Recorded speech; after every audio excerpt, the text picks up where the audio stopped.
वंदे मातरम मित्रों। आज मैं आपको एक ऐसी शख्सियत से मिलाने जा रहा हूँ जो हमारे देश के लिए गर्व की बात है, हमारे गुजरात के लिए गर्व की बात है और हमारे देश के यंग जनरेशन के लिए एक बहुत प्रेरणादायी व्यक्तित्व है। उसका नाम है भार्गव भाई वघासिया। भार्गव भाई के पास शारीरिक दृष्टि नहीं है, लेकिन उनकी दिव्य दृष्टि, उनकी आंतरिक शक्ति इतनी ज़बरदस्त है कि वो आज की यंग जनरेशन के लिए एक बहुत प्रेरणादायी व्यक्तित्व है। तो आज हम उनको मिलके बहुत सारी चीज़ें उनके पास से सीखेंगे। एक ज़बरदस्त व्यक्तित्व वाले भार्गव भाई के बारे में मैंने जब सुना था तब मुझे ऑलमोस्ट इम्पॉसिबल जैसा लगा था, लेकिन आज उसको मिलने का मौका मिला है, तो ये हमारे लिए सौभाग्य की बात है। वेलकम भार्गव भाई, आपको मिलके बहुत खुशी हुई। थैंक यू संजय भाई एंड मुझे भी बहुत खुशी हुई आज आपको मिलकर। भार्गव भाई, आज हमारे दर्शक मित्रों ये जानना चाहेंगे कि आपका फैमिली बैकग्राउंड क्या है, आपके माता पिता क्या करते हैं और आपके लाइफ में जो टर्निंग पॉइंट आया वो कब से आया? टर्निंग पॉइंट मतलब थोड़ा डिफ़िकल्ट था, लेकिन एकदम मेरा विज़न नहीं चला गया। तो धीरे धीरे जैसे मेरा विज़न कम होता था, तो मैंने पहले ब्रेल बुक्स जो है वो ब्रेल लिपि सीख के मैंने वो स्टार्ट किया, ब्रेल बुक्स रीड करना स्टडी के लिए। और बाद में ऑडियो कैसेट्स भी मैं सुनता था। मेरे वो टाइम पे अगर मैं बात करूँ तो मेरे लिए प्रेरणादायी मेरे पेरेंट्स एंड टीचर, जिसने काफ़ी कुछ हेल्प किया मेरा पूरा जो स्कूल स्टडी था उसमें। तो मेरे लिए प्रेरणादायी मेरे पेरेंट्स एंड टीचर रहे हैं। फ्रेंड्स, मैं आपको बताना चाहूँगा कि भार्गव भाई गुजरात के पहले ऐसे व्यक्ति है कि जिसके पास दृष्टि नहीं थी, फिर भी उसने कंप्यूटर लाइन सिलेक्ट किया और आज अच्छे अच्छे सॉफ्टवेयर, अच्छी वेबसाइट बनाते हैं। आजकल यंग जनरेशन में सबसे बड़ा ये प्रॉब्लम है कि उसकी लाइफ में अगर छोटी मोटी समस्या आए तो भी वो नासीपास हो जाते हैं, फ्रस्ट्रेट हो जाते हैं, गलत रास्ते पर चले जाते हैं। ऐसे टाइम में भार्गव भाई ने आउट ऑफ बॉक्स नहीं बल्कि आउट ऑफ लिमिट सोच के ऐसी लाइन सिलेक्ट की जो एक आने वाली जनरेशन के लिए सबसे ज़्यादा प्रेरणादायी है। भार्गव भाई, जनरली लोग कंप्यूटर लाइन सिलेक्ट नहीं करते जिनके पास दृष्टि नहीं होती है, तो आपने कंप्यूटर लाइन क्यों सिलेक्ट किया? हाँ, उसका एक कारण वो भी था कि मोस्टली हम अगर देखें तो जो ब्लाइंड लोग रहते हैं वो म्यूज़िक या तो थियोरेटिकल सब्जेक्ट में ज़्यादा इंटरेस्ट रखते हैं और वो काइंड ऑफ टिपिकल फील्ड उसके लिए रहता है। तो लेकिन मुझे थोड़ा अलग करना था सभी लोगों से, तो कंप्यूटर लाइन सिलेक्ट किया। एंड वो दूसरा ये भी था कि अगर मेरे पहले किसी ने नहीं किया है तो मैं इस फील्ड में जाऊंगा एंड अगर कुछ कर पाया तो दूसरे ब्लाइंड लोगों के लिए भी वो हेल्पफुल रहेगा अगर किसी को कंप्यूटर फील्ड में आगे बढ़ना है। फ्रेंड्स, आज हमारे पास बहुत सारे साधन संपत्ति अवेलेबल होते हैं, कोई फिजिकल प्रॉब्लम नहीं होता, फिर भी हम आउट ऑफ बॉक्स जाके सोचना या काम करना पसंद नहीं करते या डरते हैं।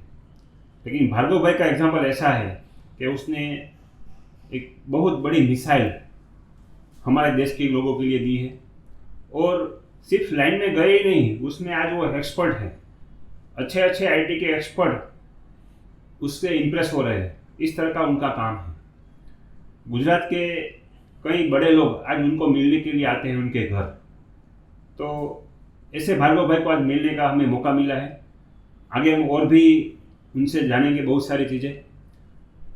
मेरा रिक्वेस्ट है कि इस वीडियो को ज़रूर ज़्यादा से ज़्यादा शेयर करना, जिससे ज़्यादा से ज़्यादा लोगों तक पहुँचे और सबको प्रेरणा मिले। भार्गव भाई, आपने कॉलेज कहाँ से किया और कंप्यूटर में काम किस तरह से करते थे और उसमें आपको कौन कौन सहाय करता था? संजय भाई, अगर मैं मेरे जो कंप्यूटर स्ट्रीम्स चूज़ करने के बाद की बात करूँ तो एक्चुअली वो मेरे जो कंप्यूटर के फैकल्टी थे एमबी कॉलेज गोंडल में, तो उसके लिए भी टोटली नया था एक्सपीरियंस कि कैसे ब्लाइंड लोगों को कंप्यूटर सिखाते हैं। और जो प्रोग्रामिंग लैंग्वेज वो नॉर्मल जैसे हम कंप्यूटर यूज़ करते हैं उससे थोड़ा चैलेंजिंग रहता है।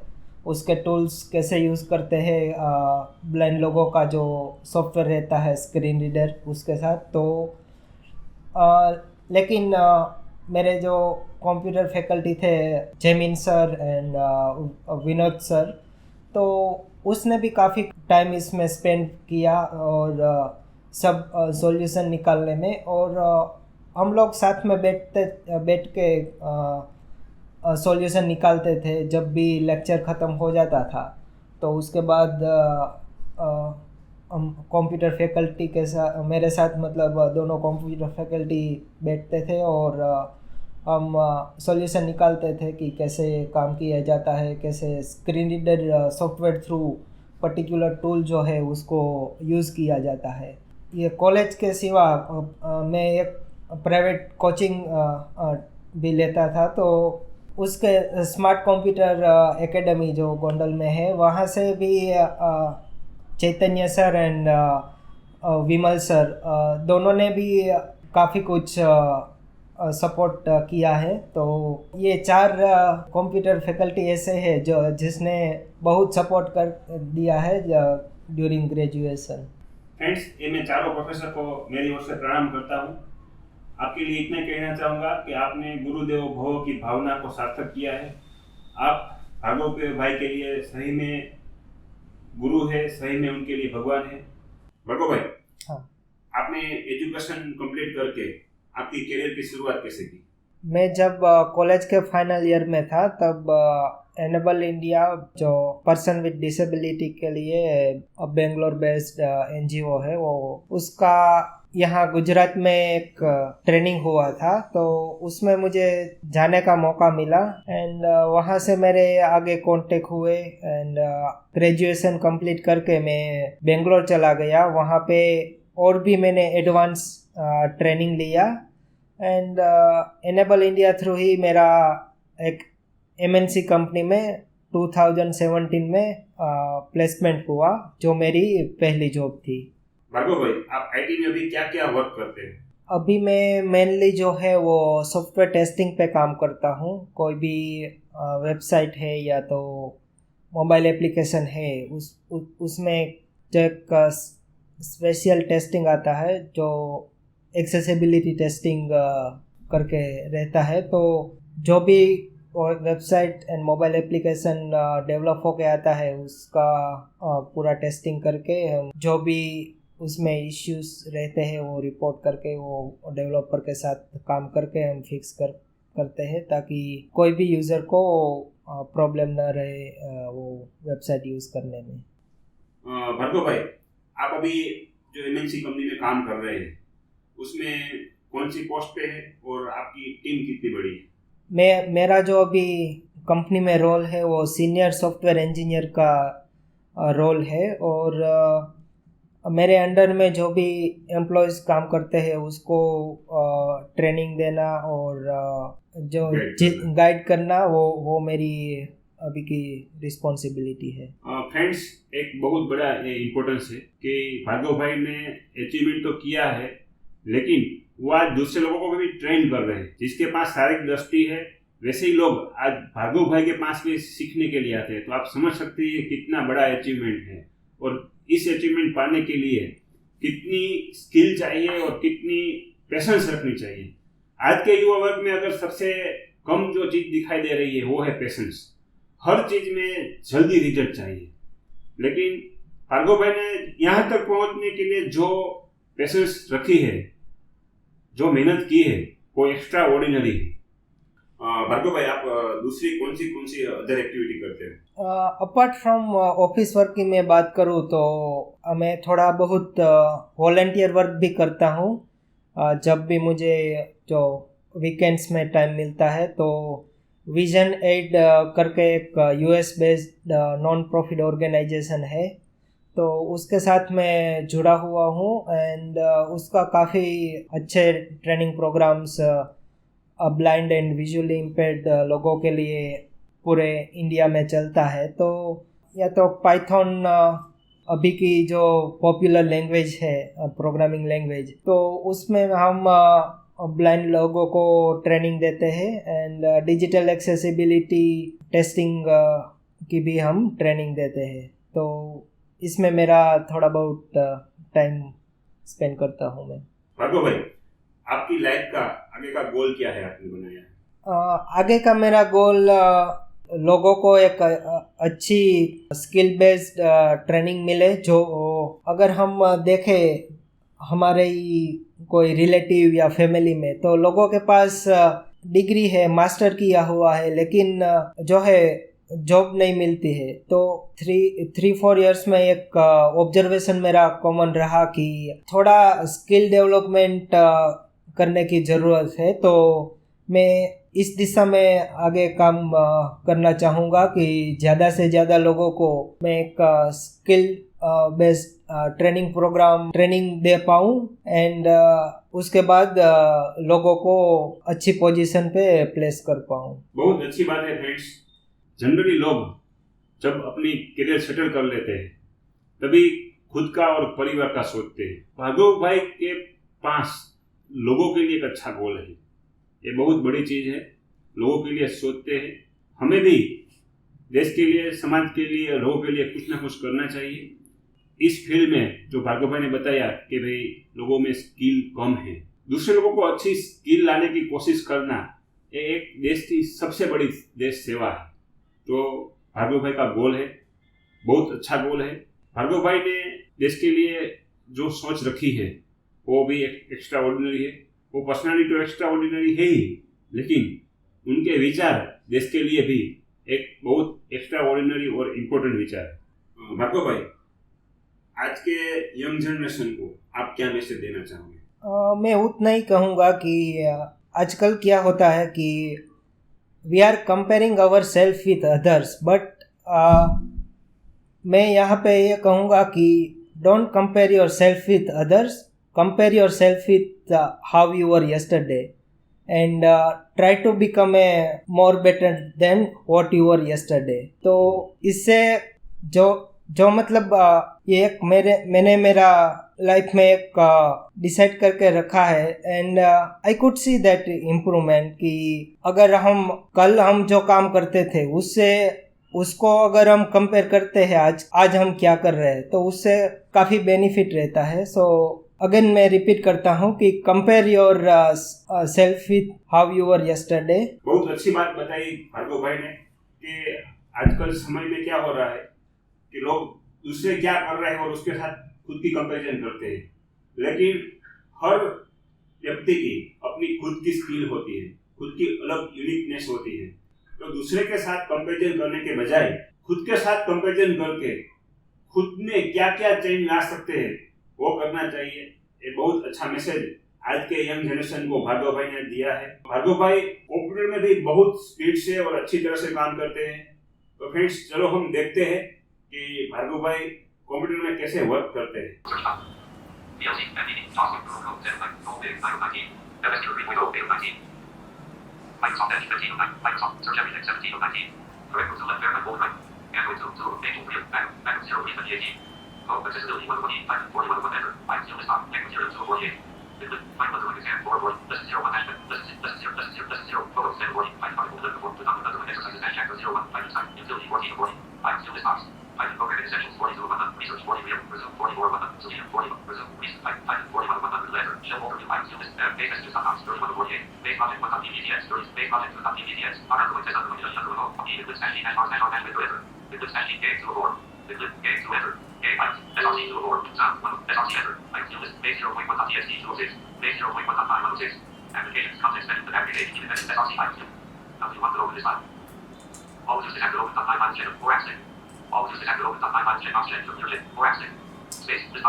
तो फ्रेंड, आपने देखा कि भार्गव भाई ने कंप्यूटर में कैसे वर्क किया। अब भार्गव भाई की जो बैक पावर है, जो बैकबोन पावर है उनकी, वो है उनके माता पिता। तो आज के समय में जो सबसे बड़ा प्रॉब्लम मैंने देखा है फैमिली में, कि कोई बच्चा अगर कम परसेंटेज भी लाए तो उनके माँ बाप ऐसे बोलने लगते हैं कि हमारा बच्चा थोड़ा वीक है, थोड़ा उसको कम समझ में आता है। ये सारे सेंटेंस, वाक्य लोग बोलते रहते हैं। उसका नेगेटिव इफेक्ट ये होता है कि बच्चा का जो थोड़ा बहुत कॉन्फिडेंस होता है वो भी कम हो जाता है। जबकि भार्गव भाई के माता पिता ने एक ऐसा दृष्टांत समाज को दिया है जो हर माँ बाप को सीखना चाहिए, उसमें से प्रेरणा लेनी चाहिए। तो फ्रेंड्स, चलो मिलते हैं भार्गव भाई के माता पिता को। फ्रेंड्स, हम भार्गव भाई के माता पिता से मिलने आए हैं। भार्गव भाई के माता पिता से हम हमारी मातृभाषा गुजराती में बात करें तो आज हमें उनको मिलकर खुशी हो रही है। मातृदेवो पितृदेवो भव, हमारे शास्त्रों में कहा गया है कि माता पिता भगवान के समान होते हैं या भगवान से भी ऊपर होते हैं। और भार्गव भाई के माता पिता ने साबित कर दिया कि माता पिता भगवान से भी ऊपर है। नमस्कार सर। નમસ્કાર. નમસ્કાર. સર, જ્યારે ભાર્ગવભાઈને આ લાઈફમાં ટર્નિંગ પોઈન્ટ આવ્યો ત્યારે તમે કેવું ફીલિંગ કરેલું અને કયા કયા પ્રોબ્લેમ ફેસ થતા હતા?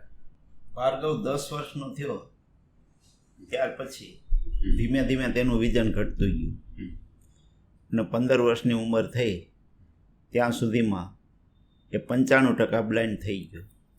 એટલે સ્વાભાવિક છે કે જીવનની અંદર જો એક જ સંતાન હોય અને એના જીવનમાં આવું થતું હોય એટલે માતા પિતા તરીકે આપણા જીવનમાં સંઘર્ષનો ગાળાની શરૂઆત થતી હોય. પણ આ સંઘર્ષને અમે એક સફળતા તરીકે અમારા જીવનમાં ગણી અને અમારો અને મારી પત્નીનું ખાસ ભાર્ગવ માટે જે કાંઈ યોગદાન હતું તે યોગદાન આપવા માટેની અમે શરૂઆત કરેલી. અને આ સમય દરમિયાન ધોરણ 10 અને ધોરણ 12ની અંદર ભાર્ગવ ધોરણ 10ની અંદર પણ મેંદરડા કેન્દ્રમાં સારી ટકાવારીએ પાસ થયો અને ધોરણ 12ની અંદર 2013ની અંદર 1810 વિદ્યાર્થીમાં પ્રથમ ક્રમાંક 99.71 સાથે પાસ થયો. એમાં ખાસ કરીને વધારે યોગદાન જે તે સમયના અમારી સરસ્વતી વિદ્યા મંદિરના જે શિક્ષકગણ અને ખાસ તેમના મમ્મી, એનું રિઝલ્ટ પ્રાપ્ત થયા પછી પણ એટલી બધી એની ખ્યાતિ જોવા મળી કે નીતા અંબાણી દ્વારા પણ ભાર્ગવનું આ 2013ની અંદર બોમ્બે મુકામે સન્માન કરવામાં આવેલું. એટલે અમારા જીવનમાં ખરેખર આમ ભાર્ગવની દ્રષ્ટિ જતી રહી ત્યાર પછી એનું દુઃખદ ઘટના તો બની અમારા જીવનમાં, પરંતુ એને જે કાંઈ મેળવ્યું તેને કારણે અત્યારે ખૂબ અમને આનંદ થયો કે ના, ખરેખર ભાર્ગવે બીજા લોકોને પણ, યુવાધનને કે વ્યક્તિગત જીવનની અંદર ઘણા વ્યક્તિને એવું હોય કે ઘરે કંઈ પોતાને કંઈ શારીરિક કોઈ પ્રોબ્લેમ ન હોવા છતાં પણ એ આગળ નથી વધી શકતા. તો એવા બાળકોને ખાસ સંદેશો અમે આપીએ છીએ કે જીવનની અંદર આવા સંકટના દિવસો આવતા હોય તો પણ એ સંકટના દિવસોને સફળતાના દિવસો ગણી અને જો બધા સાથે મળી અને આવું કાર્ય કરીશું તો પોતાના સંતાનને પણ વધારે સારું આપી શકે. પણ આ સમયે માતા પિતા કે પોતાના સંતાન જો હિંમત ન હારે તો જીવનમાં ઘણું મેળવી શકે, કારણ કે દરેકની અંદર ઈશ્વરે શક્તિ આપેલી જ છે. પણ એવું પણ ખરું કે એક વસ્તુ આપણી પાસે લઈએ તો ઈશ્વર ઘણું આપણે આપતું હોય, એવું અમારા જીવનમાં ખરેખર આ બાબતે જોવા મળ્યું. હું જે એનાથી આગળ વાત કરું, 12મા ધોરણનું અભ્યાસકાળ પૂર્ણ થયા પછી કોલેજની અંદર તેમનું આર્ટ્સ વિભાગમાં એડમિશન પણ મેળવી લીધું અને 6 માસની જે ફી થતી હતી એ પણ કોલેજમાં ભરી દીધી. પણ ભાર્ગવે મક્કમતાથી કીધું, ના પપ્પા, મારે આર્ટ્સ કરવું નથી અને મારે મારા જીવનમાં કંઈક નવું, બધા કરે તેવું નહીં. ભલે કુદરતે આપણી સાથે જે કાંઈ હશું આપણા ભાગ્યમાં હતું તે આપ્યું આપણે, પણ મારે કંઈક નવો સંદેશો આપવો છે બધાને. તો નવો સંદેશો એટલે એ કે મારે કોમ્પ્યુટર લાઇનમાં આગળ વધવું. પછી અમે વિચાર્યું કે ભાઈ કોમ્પ્યુટર લાઇનમાં આ બાળક કઈ રીતે આગળ વધી શકે, જે જોઈ જ ન શકે એ લેપટોપ કે કોમ્પ્યુટર કઈ રીતે ચલાવી શકે. તો ત્યાર પછી જુદી જુદી જગ્યાએ જુનાગઢ, ચાપડા અને ત્યારબાદ રાજકોટ 2-4 જગ્યાએ બધે તપાસ કરી કે આને BCA લાઇનની અંદર અભ્યાસ આગળ વધારવો છે તો આના માટે તો બધે જગ્યાએ મળ્યો તો ત્યાં તેવો જવાબ મળ્યો કે ભાઈ બાબત શક્ય નથી. જે વ્યક્તિ જોઈ ન શકે એ લેપટોપ કે કોમ્પ્યુટર કઈ રીતે ચલાવી શકે, આ શક્ય નથી. ત્યાર પછી મારા સાઢુભાઈના પ્રયાસોને કારણે, દોમડિયા સાહેબના, MB કોલેજ ગોંડલ મુકામે BCA 2 વર્ષથી ચાલુ થયું અને ત્યાંના બધા યંગ પ્રોફેસર અને ઉત્સાહી હતા તેને મળ્યા રૂબરૂ, અને એ લોકોએ આ ચેલેન્જ ઉઠાડી કે ના કાંઈ વાંધો નહીં, આવા બાળકને અમે ભણાવશું. તો મારા જીવનનો 2013થી 16નો ગાળો તેવો કે હું એક જ મેંદડા એટલા માટે કે એ સમયે હું ઇન્ચાર્જ આચાર્ય તરીકે સરસ્વતી વિદ્યા મંદિરમાં ફરજ બજાવતો હતો. તો 3 વર્ષનો સંઘર્ષ ગાળો તેવો કે હું એક જ ત્યાં, અને ભાર્ગવ અને તેના મમ્મી એ ગોંડલ મુકામે દર શનિ રવિમાં ત્યાંથી અપડાઉન કરતા. અને આવા દિવસો અને એક સંઘર્ષના દિવસોમાં પણ ભાર્ગવે વિશેષ સફળતા ત્યાં કોલેજની અંદર પણ 3જા ક્રમાંકે પાસ થયો, અને ત્યાર પછી એનેબલ ઇન્ડિયા બેંગ્લોર મુકામે ટ્રેનિંગ લીધી, અને ટ્રેનિંગ લીધા પછી એ જ લોકોના માધ્યમ દ્વારા તેના પ્રયાસોથી ત્યાં બેંગ્લોર જોબ મળી. 90,000થી અપ માસિક પોતે કમાઈ લે, એ ખરેખર અમારા માટે એક ગૌરવની વાત ગણી શકાય. કે એક આની જગ્યાએ આ સંતાનનો જન્મ જો બીજે હોય તો ઘણા માતા પિતા પોતાનું આવું બાળક હોય તો એ ઘરે એમને રાખે અને આગળ ન વધે. તો એના માટે અમે પણ ખૂબ અમારું યોગદાન આપ્યું, અને બધા એના મિત્ર મંડળ, શિક્ષકો અને બધા ગ્રુપના સહકારને કારણે આજે ખૂબ પોતે ઘણી ખ્યાતિ પ્રાપ્ત કરી. ઘણા સમાજના ઘણા લોકો દ્વારા તેનું સન્માન પણ થઈ રહ્યું છે, અને પુસ્તકની અંદર પણ એના લેખ આવી રહ્યા. એ ખરેખર એક હિંમત ન હારો, એટલે એના જીવનની અંદર મન મક્કમ એટલું રાખ્યું કે અડગ મનના માનવીને હિમાલય પણ નડતો નથી, એવું એના જીવનમાં સાર્થક કર્યું. વાસ્તવિક જે બાળક 10 વર્ષ સુધી એકનું એક સંતાન જો જોઈ શકતું હોય, બીજા સાથે હળીમળી રમી શકતું હોય, કૂદી શકતું હોય, પ્રસંગો જેવો હોય તેવું મોજ શોખ કરી શકો, એ જ બાળકના જીવનમાં જો આવું બન્યું હોય તો સ્વાભાવિક માતા પિતા તરીકે તમે ફક્ત એવી કલ્પના કરજો, આ જે વિડીયો જોતા હોય તે, કે તમારું એક સંતાન હોય અને આકસ્મિક જો આવું બને તો આપણા જીવનમાં શું થાય, ફક્ત વિચાર કરજો એટલે તમને ફીલ થશે કે શું થાય છે. અમે તો વિચાર્યું નથી, પણ અમે તો આ વાસ્તવિક અનુભવ્યું છે. એટલા માટે પણ આવા સમયે પણ આપણે એ બાળકની શક્તિ જોઈ અને એને જે જોઈતું આપીએ ને તો ઘણું સારું થઈ શકે. હજી પણ એની તમન્ના છે કે મારા જીવનમાં આગળ વધવું, અને આવા જે દિવ્યાંગ લોકો હોય એને મારે વધારે મદદરૂપ બનવું, એવી એની પ્રેરણા છે. તો વધારે ન બોલતા કે આજે જે કાંઈ હોય આપણા જીવનમાં માતા પિતાએ યાદ રાખવું કે ખાસ પોતાનું સંતાન 10 કે 12માની અંદર હોય તો એવા સમયે પોતાના બાળકને, આપણી સ્વાભાવિક દરેક લોકોની તેવી બાબત છે કે પોતાનું બાળક કોઈ કારણે થોડાક ઓછા ટકા લાવે કે ઓછા માર્ક્સ લાવે ને એટલે સ્વાભાવિક બીજા બાળકની સરખામણી કરે. તો ના, અહીંયા સરખામણી ન કરવી જોઈએ કે બાજુનું જે પાડોશીનું જે સંતાન છે 10મામાં છે તેને 90 ગુણ આવ્યા ને તારે 75 કેમ આવ્યા, પણ એ દરેકની શક્તિ અલગ અલગ પ્રકારની હોય. તો સ્વાભાવિક જો એટલું જો આપણે ખ્યાલ રાખીએ તો મારા ખ્યાલ મુજબ જે સમાજની અંદર જે ઘટનાઓ બનતી હોય એ ન બને. કારણ કે બાળકો પોતે અનૈતિક માર્ગે દોરાતા હોય કે પોતાને થોડીક નિષ્ફળતા મળે, માતા પિતાની એને ઠપકો મળશે તો એને કારણે બાળક ન ભરવાના પગલાં ભરતા હોય ને, તો આ બાબતે એવું ન ભરે ને એની ખાસ આ વિડીયા માધ્યમે આપણે એક પ્રેરણા આપીએ કે આવું જીવનમાં ન થાય. કારણ કે જીવન આપણે અમૂલ્ય જીવન છે, તો આ જીવનને આપણે વેડફીએ નહીં. અને ખરેખર આમ ગણો ને તો અમારા જીવનમાં વાસ્તવિક તો અંધારું હતું, પણ અંધારાને ઉજ્જવળ બનાવવામાં ભાર્ગવનો આ સિંહ ફાળો રહેલો છે. તો આ અમારા માધ્યમ દ્વારા આપણા સુધી એટલો સંદેશો પહોંચાડવા અમે માગીએ છીએ. આભાર. મિત્રો, ભાર્ગવભાઈના પિતાશ્રી હર્ષુભાઈ પાસેથી આપણે બહુ સારી માહિતી મેળવી, અને હવે આપણે સાંભળશું ભાર્ગવભાઈના માતા રીટાબેનને. કોઈ બાળકની આસપાસ સૌથી વધારે જો કોઈ વ્યક્તિ રહેતું હોય તો એ એમની માતા હોય છે, અને બાળકને સૌથી વધારે કોઈ સમજી શકતું હોય તો પણ એમની માતા છે. અને બાળકને જ્યારે કોઈ પ્રોબ્લેમ આવે ત્યારે સૌથી વધારે જો કોઈ ચિંતા પણ મુકાતું હોય તો પણ એમની માતા હોય છે. વેલકમ બેન. નમસ્તે. આજે અમારા શ્રોતાગણ એ વિશે જાણશે કે ભાર્ગવભાઈની લાઈફમાં જ્યારે ટર્નિંગ પોઈન્ટ આવ્યો ત્યારે કેવા કેવા પ્રોબ્લેમ તમે ફેસ કર્યા અને એનું શું સોલ્યુશન કર્યું, લોકો શું શું કહેતા અને તમે એનો શું જવાબ આપતા, બરાબર? એ વિશે આપણે વાત કરીશું. લોકો તો સારું કહે અને ખરાબ કહે કે આવું થયું છે તો શું કરશું એમ, પણ અમે હિંમત કોઈ દિવસ હાર્યા જ નથી કે જે ભાર્ગવ જે કહેતો ગયો એમ આગળ હું કરતી ગઈ. અને એની મને સફળતા અત્યારે મળી. 3 વર્ષ હું ગોંડલ એકલા રહી છું. જે અમારે ઢોર બાંધવાના મકાન પણ સારા હોય એવા મકાનમાં દિવસો પસાર કર્યા છે. કારણ કે મકાન સારું ગોતીએ તો માણસો સારા ન મળે, અને કોલેજથી નજીક રહેવાનું ગોતતા, એટલે આ રીતે બધું સંકટ સારા અનુભવો થયા અને ખરાબ પણ થયા. મહિનો દિવસ તો અમને રૂમ પણ નહોતી મળી.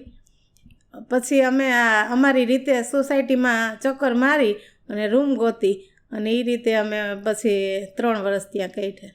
ભાર્ગવભાઈને કોઈ પણ એક્ટિવિટીમાં તમે ભાગ લેવા જતા ત્યારે તમે સાથે જતા? હા, સાથે જતી.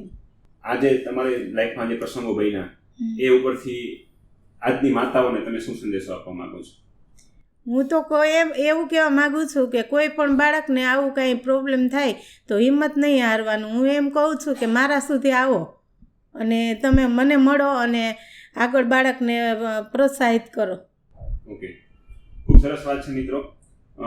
ભાર્ગવભાઈની માતાએ ખૂબ સ્ટ્રગલ કરી ભાર્ગવભાઈને આગળ વધારવા માટે, અને આજે બંનેના દર્શન કરીને મને ખૂબ આનંદ થઈ ગયો છે મિત્રો. અને સર, તમે મને આવ્યા અને લોકોને પ્રોત્સાહિત કર્યા તે બદલ આપનો ખૂબ ખૂબ આભારી છું. ખૂબ ખૂબ આભાર. Thank you.